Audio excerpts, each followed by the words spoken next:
Hello friends, YouTube के इस amazing platform पे आपका बहुत बहुत स्वागत है। यूट्यूब के इस वीडियो में आज हम आपके लिए लाए हैं क्लास 10th की मैथमेटिक्स और चैप्टर का नाम है pair of linear equation in two variable. तो सबसे पहले हम जानेंगे कि लीनियर इक्वेशन क्या होता है। लीनियर इक्वेशन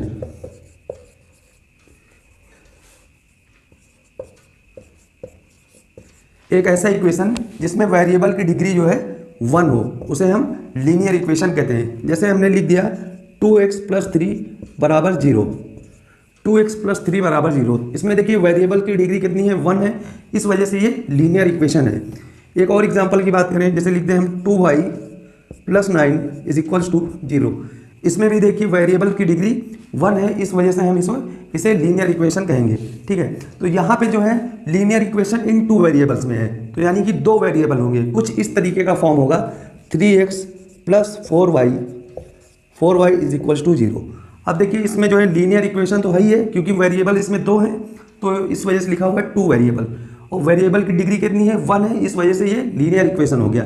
आई होप आप लोग समझ गए होंगे कि लीनियर इक्वेशन और उसकी जो है डिफिनेशन। ठीक है, इसके बाद आइए बात करते हैं method of solution of linear equation in two variable, यानी कि linear equation in two variables का जो है सॉल्यूशन के कितने मेथड हैं।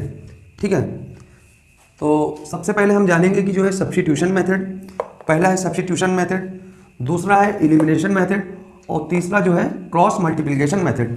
हम आपको बताना चाहते हैं आज के इस लेक्चर में हम आपको जो है सब्स्टिट्यूशन मेथड के बारे में बताएंगे। ठीक है,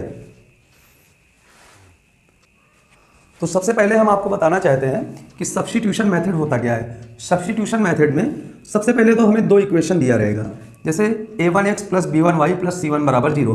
क्वेश्चन में आपको a1, b1 और c1 की जगह पे नंबर होगा, जैसे 2, 3, 5, 6, 7, 11, 13, 14 जो भी।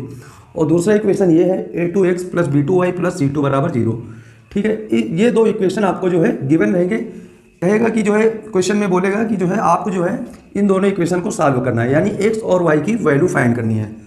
तो पहला स्टेप इसका ये होगा कि x की वैल्यू हम y के फॉर्म में निकाल लेंगे। ठीक है, x की वैल्यू y के फॉर्म में निकालेंगे, या ऐसा भी हम कह सकते हैं कि y की वैल्यू x के फॉर्म में निकाल लेंगे। फिर उसके बाद जो है जो x की वैल्यू आएगी उसे हम दूसरे वाले इक्वेशन में रख देंगे, तो y जो है इसमें से गायब हो जाएगा। x की वैल्यू जब हम दूसरे वाले इक्वेशन में रख देंगे तो x इसमें से गायब हो जाएगा, यानी कि टोटल इक्वेशन जो है y के फॉर्म में हो जाएगा। और अब हम इसे जो है आसानी से जो है सॉल्व कर लेंगे, क्योंकि अब ये जो है एक वेरिएबल में जो है लीनियर इक्वेशन बनेगा। ठीक है, तो ऐसे तो नहीं समझ में आ रहा है, अभी हम क्वेश्चन सॉल्व करवाएंगे तो आप लोगों को समझ में आएगा। तो आइए क्वेश्चन देखते हैं सब्स्टिट्यूशन मेथड पे। उम्मीद है सब्स्टिट्यूशन मेथड ये क्वेश्चन से आपको क्लियर हो जाएगा। तो क्वेश्चन इस तरीके से आपको आपके जो है पेपर में लिख के आएगा, solve the equation by using substitution method. ठीक है, 2 इक्वेशन हमें दिया रहेगा, इसे हमें सब्स्टिट्यूशन मेथड से सॉल्व करना है। पहला इक्वेशन ये है 3x - 5y = -1, और दूसरा इक्वेशन ये है x - y = -1। तो एक काम करते हैं, x की वैल्यू हम y के फॉर्म में निकालते हैं। तो यहाँ से x = y को इधर भेजेंगे, तो ये हो जाएगा y - 1। ठीक है, इसको इक्वेशन 3 मान लेते हैं, इसे इक्वेशन 3 मान लेते हैं। अब जो है x की वैल्यू जो है इक्वेशन फर्स्ट में रखेंगे। ठीक है, तो लिखेंगे यहाँ पे putting the value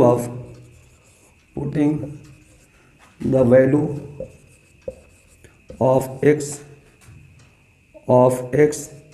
in equation 1। ठीक है, तो ये लैंग्वेज आपको लिखनी पड़ेगी। तो पहला इक्वेशन क्या है 3x, x की जगह हमें क्या पुट करना है, y - 1 इज इक्वल, और -5y है, -5y और बराबर -1। ठीक है, अब इसे ये देखिए एक वेरिएबल में ये एक लीनियर इक्वेशन बन गया। अब इसे हम आसानी से सॉल्व कर सकते हैं। तो ये हो जाएगा 3y - 3 -5y = -1। इसको सॉल्व करने का तरीका ये है कि वेरिएबल को एक तरफ रखो और कांस्टेंट नंबर को जो है एक तरफ करो। ठीक है, तो 3y में से 5y जाएगा, तो ये बचेगा -2y = ये है -1, और इस -3 को इधर भेज दो तो ये हो जाएगा +3। ठीक है, तो इसके बाद देखिए -2y इज इक्वल्स टू 3 में से 1 जाएगा, बचेगा 2, तो ये 2 से 2 कैंसिल हो सकता है। फाइनली y की वैल्यू आ जाएगी -1। इतना आप लोग स्क्रीनशॉट ले लीजिए। अब इसके बाद y की वैल्यू किसी भी इक्वेशन में आप रख दो, चाहे फर्स्ट में रख दो, चाहे सेकंड में रख दो, चाहे थर्ड में रख दो। तो हम इक्वेशन थर्ड में रखते हैं, तो यहाँ पे लिखेंगे फ्रॉम इक्वेशन थर्ड से क्या होगा, x equals to y minus one, y की वैल्यू है -1 और यहाँ पे पहले से एक -1 है, तो ये -1 और -1 मिलके हो जाएगा -2, यानी कि x की वैल्यू कितनी हो गई -2। यही दो रिजल्ट आपका आंसर होगा, ठीक है। यही दो जो है x बराबर -2 और y बराबर -1, यही आपका जो है आंसर होगा। स्क्रीनशॉट ले लीजिए।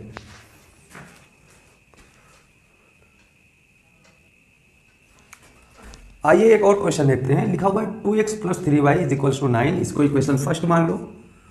इसके बाद लिखा हुआ है 3x + 4y is equals to 5, इसको इक्वेशन सेकंड मान लो, ठीक है। तो एक काम करते हैं, x की वैल्यू y के फॉर्म में निकालते हैं। तो 3x को रोकेंगे is equals to 5 - 4y, 5 - 4y।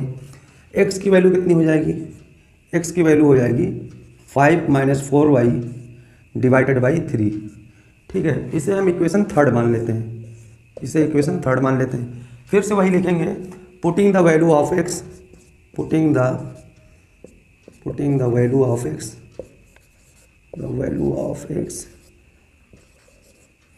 Value of x इन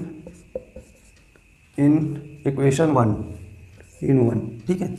1 में y की x की वैल्यू रखेंगे, तो लिखा हुआ है 2x, यानी कि 2 की जगह पे 2x की जगह पे हम रखेंगे 5 - 4y, 5 - 4y डिवाइडेड बाई 3। इसके बाद +3y लिखेंगे, +3y इज इक्वल्स टू 9। अब इसे हम सॉल्व करेंगे, ठीक है। इसके बाद देखिए 2 का मल्टीप्लाई कर देंगे, तो ये हो जाएगा 10 -8y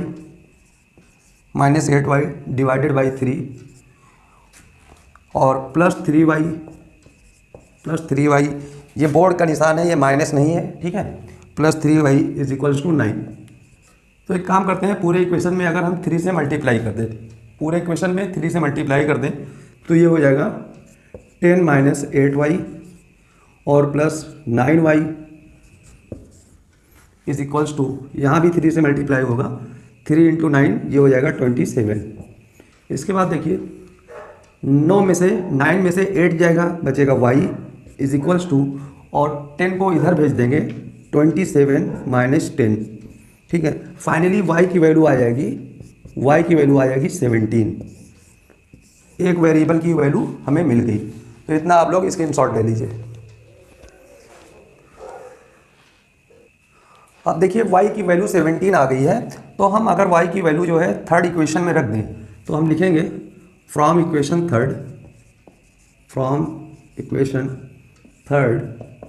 थर्ड से हमें क्या मिलता है, x इक्वल्स टू 5 - 4y, ये लिखा हुआ है 5 - 4y डिवाइडेड बाई 3, ठीक है। इसमें y की जगह पे हम 17 रख देते हैं, ठीक है। तो 5 - 4 × 17, 5 - 4 × 17 डिवाइडेड बाई 3, ठीक है। इसको फर्दर सॉल्व करते हैं, तो ये हो जाएगा 5 - 17 × 4, ये हो जाएगा -68 डिवाइडेड बाई 3, ठीक है। 5 में से 68 जाएगा, बचेगा हमारे पास 63 -63 डिवाइडेड बाई 3, ठीक है। और फाइनली इसकी वैल्यू आ जाएगी, इसको डिवाइड करेंगे तो ये आ जाएगा -21, यानी x की वैल्यू आ गई -21। यही हमारा आंसर हो जाएगा। आइए एक और क्वेश्चन देखते हैं। क्वेश्चन लिखा हुआ है 2x/a + y/b is equals to 2, ठीक है। और दूसरा इक्वेशन लिखा हुआ है x/a - y/b is equals to 4। ये दो इक्वेशन है, इसमें जो है x और y की वैल्यू फाइंड करनी है और इसे हमें सब्स्टिट्यूशन मेथड से सॉल्व करना है, ठीक है। तो तो एक काम करते हैं, इक्वेशन 2 को हम लेते हैं, x की वैल्यू निकालेंगे y के फॉर्म में। तो इस वाले इक्वेशन को हम लेके चलते हैं, x upon A is equals to Y upon B को उधर भेज देते हैं, ठीक है, यानी ट्रांसफार कर देते हैं, ठीक है। तो 4 प्लस वाई अपॉन बी, इसके बाद एक को जो है इधर मल्टीप्लाई कर देते हैं, तो x की वैल्यू आ जाएगी x बराबर a into 4 plus Y upon B. ये x की वैल्यू आ गई y के फॉर्म में, इसे हम इक्वेशन 3 मान लेते हैं।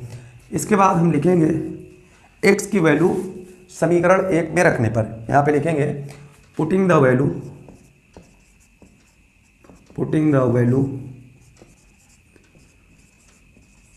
ऑफ x इन इक्वेशन 1, ठीक है। x की वैल्यू 1 में रखने पे तो लिखा हुआ है 2x अपॉन a, यानी कि इसको हम 2 अपॉन a को अलग कर लें और इसके बाद x की वैल्यू कितनी है ये वैल्यू हम रख दें।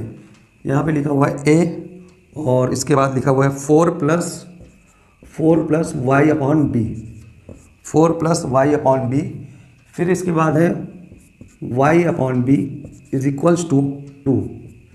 अब इसे हम सॉल्व कर लेंगे, तो देखिए a से a तो कैंसिल हो गया, ठीक है, 2 का मल्टीप्लाई करा देंगे तो ये हो जाएगा 8 plus 2y upon B plus y upon B is equals to 2, ठीक है। तो देखिए यहाँ पे 2 लिखा हुआ है और यहाँ पे 1 लिखा हुआ है, तो ये हो जाएगा 3y upon B is equals to, इसको हम लिखेंगे 2 माइनस 8, ये 8 जब इधर आएगा तो माइनस में हो जाएगा, फाइनली ये हो जाएगा -6, तो 3 से इसको कैंसिल करेंगे यानी कि ये जाएगा -2 टाइम्स, ठीक है। तो y की वैल्यू आ जाएगी हमारे पास क्रॉस मल्टीप्लिकेशन से, b का मल्टीप्लाई इधर हो जाएगा तो y की वैल्यू आ जाएगी -2b। y की वैल्यू हमें मिल गई, इतना आप लोग स्क्रीनशॉट ले लीजिए। इसके बाद हम लिखेंगे इक्वेशन 3 में जो है y की वैल्यू रखने पे, ठीक है, y का मान रखने पे, तो हम डायरेक्ट ऐसे लिख दे रहे हैं फ्रॉम इक्वेशन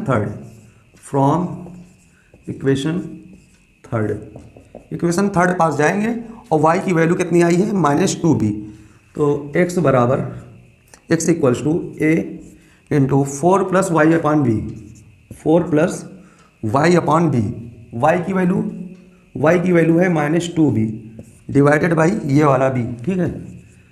इसको सॉल्व कर लेंगे, b से b कैंसिल हो जाएगा, ये बचेगा 4 में